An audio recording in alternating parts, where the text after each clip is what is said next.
Estava da Jaweps dosor, com Hof, com a corte de 3 meses. Hof a dona sua decisão de caso aqui, e 3 homens com a R, K, com F, 3 judicos zo, por worden extradita. O Holandês está toelaatbaar, uitlevering está toelaatbaar. Dus esta possibilidade tem a base de tratado que tem entre Reino Holandês e Estados Unidos. Dus por worden extradita. Pero agora que a defesa de 3 homens aqui tem a possibilidade para apelar, para ir cassatie na Hoge Raad naar Den Haag.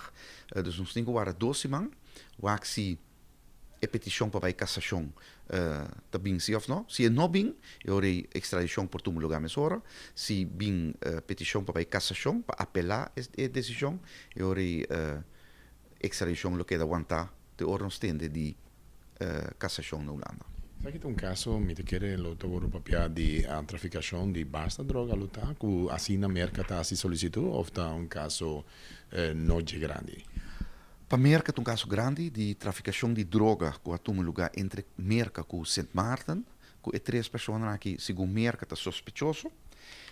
Para o que trata caso aqui, uma investigação que está sendo na New York, Attorney General's Office de Southern District of New York está sendo a investigação e está netamente o departamento aqui de Attorney General de New York a essa petição para extradição.